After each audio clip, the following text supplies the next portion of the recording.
Hi, welcome to 190 Page. I'm Scott. This is another Ranking Stephen King Short Stories video. We are going to do numbers 100 through 96. Let's get started.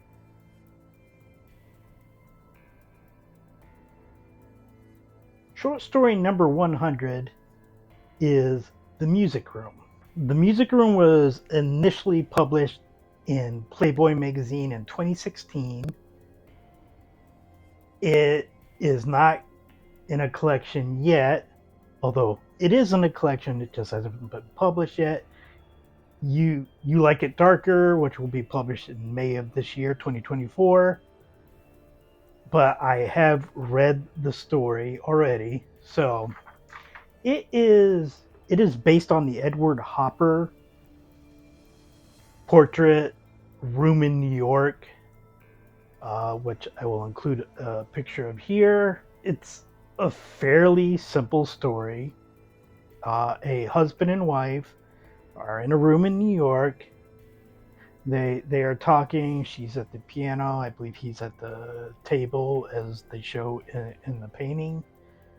There are noises that are coming from behind a door, which it turns out it is a closet. And it turns out that there is a man in that closet. They have captured him, kidnapped him, however you want to uh, say it. He was drugged and taken there. They stole from him, made him write checks to cash. They're cashing.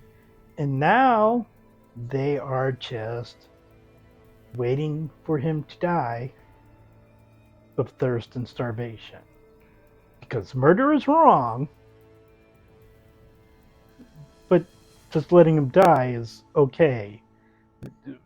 That is not me editorializing. That is essentially what one of the characters says in here.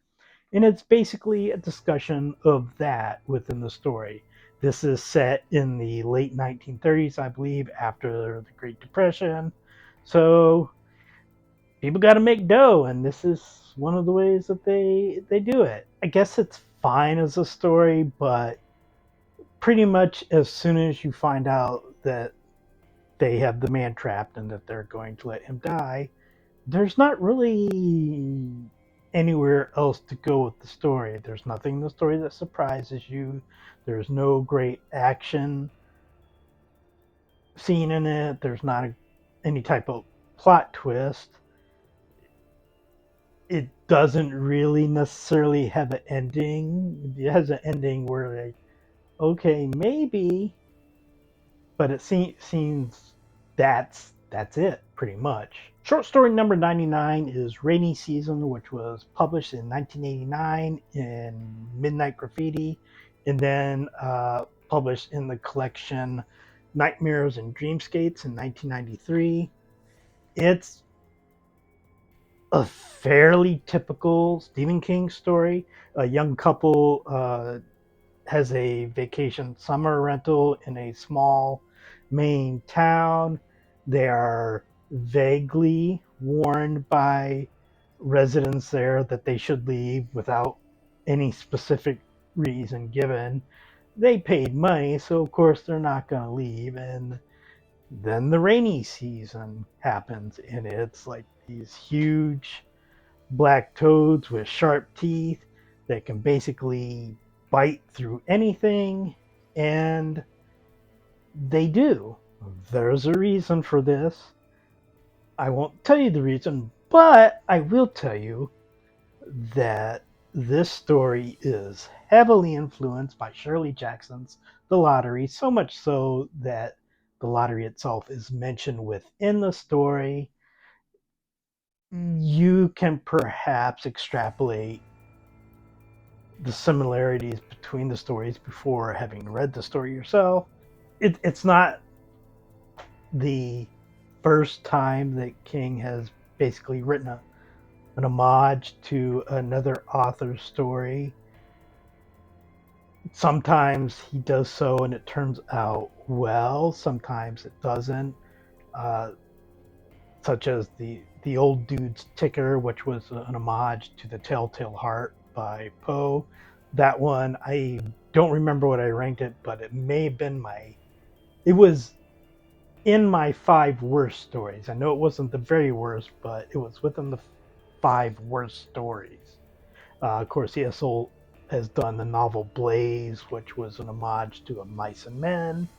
So, and there are many more that I'm not going to name all of them because this would be a very long video. So he does it often enough, and it works sometimes. I just don't think it did here. It's also kind of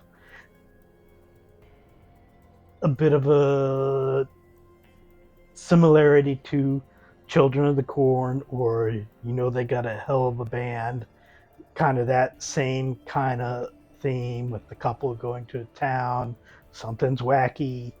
Um, and well, I think this story is better than they got a hell of a band. It's nowhere as good as Children of the Corn. Short story number 98 is Beach World, which was published in Weird Tales in 1984 and then collected in Skeleton Crew in 1985.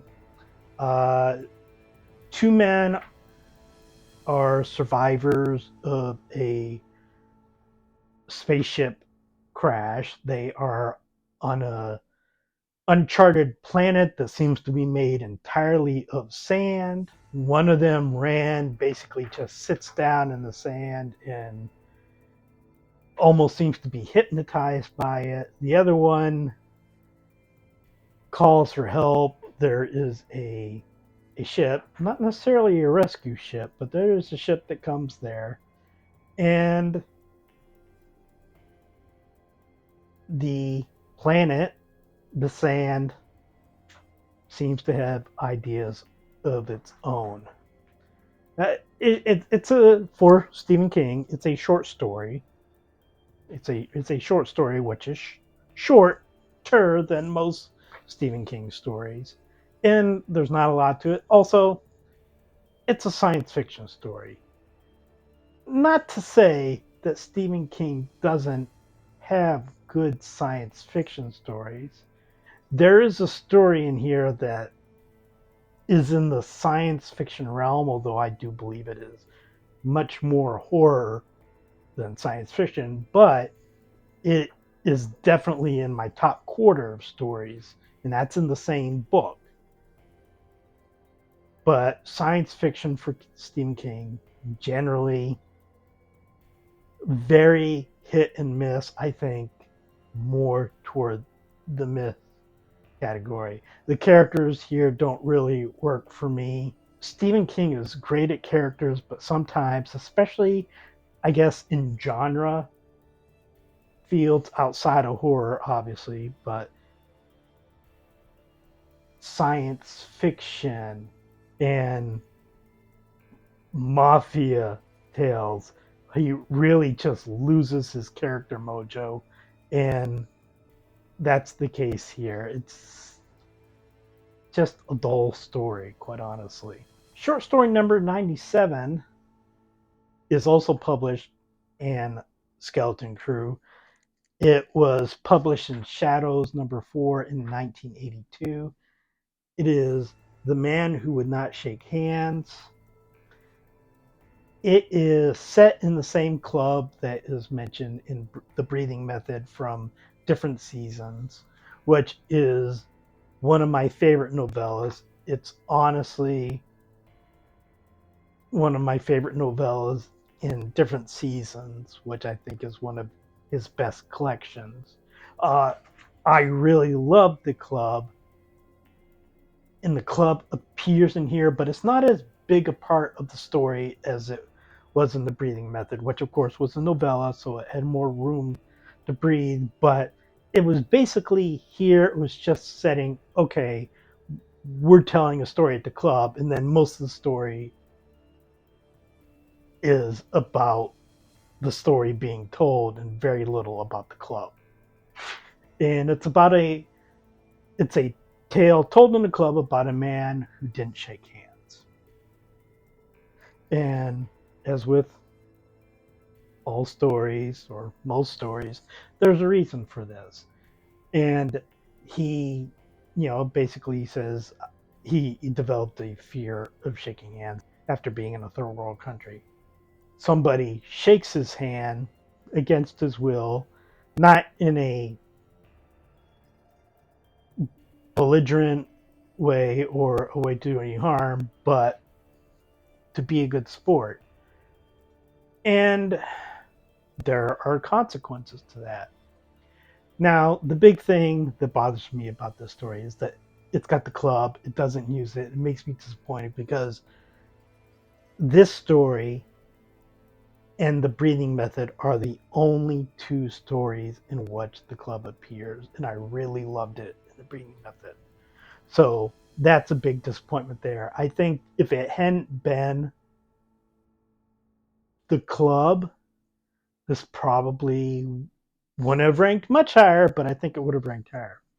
Also, the story doesn't make any sense. I'm going to spoil this a little bit for you. I'm giving you a warning now. I would say skip ahead about a minute. The reason he doesn't shake hands is because he's been cursed. And the curse is that any living thing that he touches will die. And that happens twice within the story before the end of the story. So, again, bigger spoiler coming up, so giving you one last chance. The thing is that he himself dies at the end, and he is found shaking his own hand. He killed himself by shaking his own hand. However,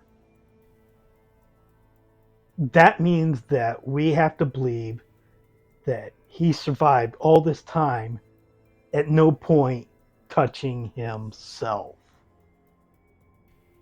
at all. Doesn't make any sense. Did not enjoy it too much. And story number 96 was originally published. It was originally published in Turn Down the Lights, which was a limited edition book from Cemetery Dance, which publishes still a lot of horror books. I have received books from them before. I believe I got Blockade Billy from them, and I have a Christopher Golden book from them. It's run by Richard Chismar, who has co-written some books with King. And then it was collected in The Bizarre Bad Dreams, and that was in 2015. It is the after effects of a nuclear war.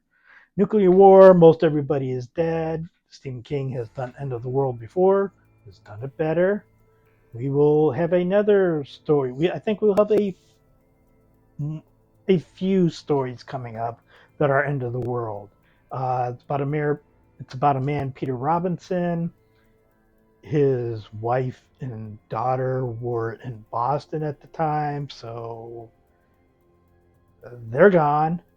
And he encounters a neighbor, Timlin, and he finds a dog who he names Gandalf.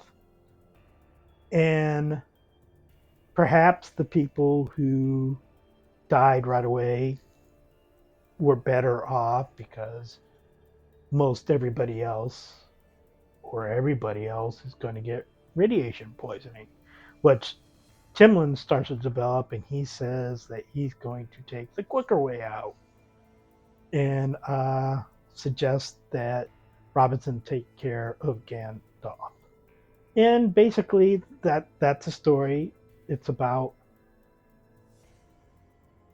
Robinson going through these days with the few people and creatures that are left, and then he loses Timlin, and then it's just him and Gandalf and what happens there.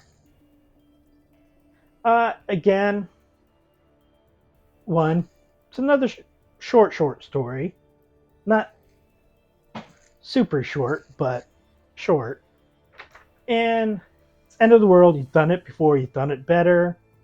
Plenty of people have done it better. I don't think that there's really anything added to the story. It's not that it's a bad story, it's a why story. Why? What does it give us?